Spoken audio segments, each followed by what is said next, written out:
Tsumma yarkabu ba'duhu ba'dan hatta yablughus samaa'a dunya. Kemudian mereka bertumpuk-tumpuk dari langit yang ketujuh sampai ke langit dunia, saking banyaknya malaikat. Kenapa begitu? Min hubbihim lima yatlun. Karena cintanya mereka kepada apa yang dituntut oleh para santri dan karena cintanya mereka kepada ilmu. Jadi Bapak Ibu yang dimuliakan Allah, ini kalau pakai dalil-dalil kayaknya kurang menarik. Saya kasih kisah saja, cerita. Boleh saya bercerita? Boleh saya bercerita? Ada sebuah kisah. Ini kisah bisa kita jadikan sebagai motivasi kita, bagi terutama bagi orang-orang tua ini. Kisah ini dikutip oleh Imam Al-Qalyubi dalam kitab An-Nawadir. Bahkan Fakhrul Razi pun juga mengutip dalam tafsirnya yang tebal itu, yaitu kisah pada masa Nabi Isa alaihissalam. Jadi pada masa Nabi Isa, suatu saat Nabi Isa itu lagi jalan ke sebuah tempat. Nah, dalam perjalanan itu ada kubur ya. Ketika Nabi Isa melewati tempat tersebut, Nabi Isa mendengar ada seorang mayit yang disiksa oleh malaikat dan dia melolong kesakitan saking besarnya siksaan tersebut. Nah, kita lihat seperti itu. Kemudian singkat cerita, selesai itu, setelah dia sampai ke tempat tujuannya, kemudian dia kembali lagi.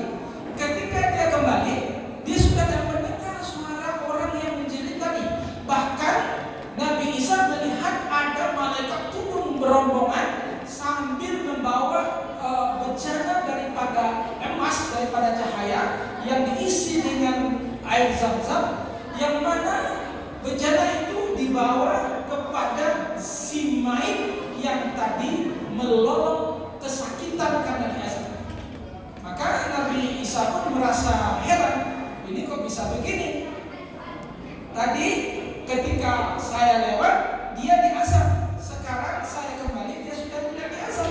Maka Nabi Isa ketika itu bermunajat kepada Allah, dia sholat memohon petunjuk kepada Allah, ini siapa gerangan laki-laki tersebut?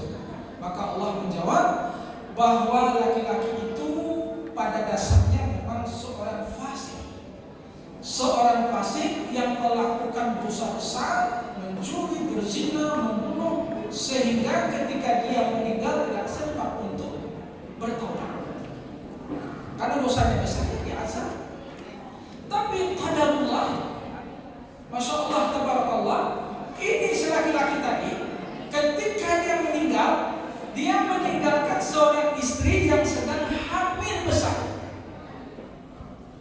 Nah, ketika si istri tadi melahirkan, anak ini dididik dengan baik, dan ketika sudah umur balik, dia serahkan anak ini kepada orang alim untuk menuntut ilmu.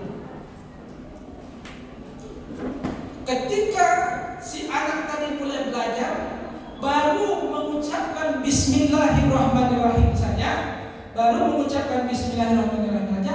maka Allah perintahkan kepada malaikat Jibril dan malaikat Rahmat supaya datang ke tempat si mayit yang diazab tadi, supaya azab dihentikan dan dia diberikan kemuliaan, dosanya diampuni, kuburnya dilapangkan menjadi raudhatun min riyadil jannah, tersebab gara-gara si anak yang tadi menuntut ilmu, yang baru menuntut ilmu itu baru bisa mengucapkan Bismillahirrahmanirrahim. Coba kita pikir Bapak, baru mengucapkan Bismillahirrahmanirrahim saja itu sudah begitu kemuliaan yang Allah berikan. Konon lagi ini tadi saya lihat tadi, masya Allah, baca kitabnya luar biasa ini. Ini kalau saya kasih nilai itu anak didik Ustaz Abu Zaid kayaknya ya itu mumtaz ma'an martabat asy-syafi'ullah, itu luar biasa. Jadi Bapak Ibu jangan berkecil hati ya, anak-anaknya menuntut ilmu ini jangan Apa? Jangan takut perkara rezeki, Bapak Ibu. Jangan takut perkara rezeki. Kenapa? Karena ini juga pernah pada masa Rasulullah. Pada masa Rasulullah ada dua orang yang datang kepada Nabi. Yang pertama datang untuk menuntut ilmu. Yang kedua, ini orang masih saudara ini, kakak, abang dengan adik. Yang kedua datang kepada Nabi mengadukan tentang adiknya tadi yang kerjaannya hanya menuntut ilmu tok, tidak bekerja. Ngadu, maksudnya ya Allah, ya Rasulullah, saya kan capek bekerja, saya capek berdagang, ke sawah dan lain-lain. Sementara si adik ini kerjaannya hanya menuntut ilmu, tidak mau bekerja. Bukan tidak mau bekerja, sebenarnya si adik ini ingin fokus untuk menuntut ilmu. Nah, ketika dikadukan kepada Rasulullah, ini dalam hadis ya, bukan cerita omong-omong ini. Apa kata Rasulullah? La'allaka turzaqu.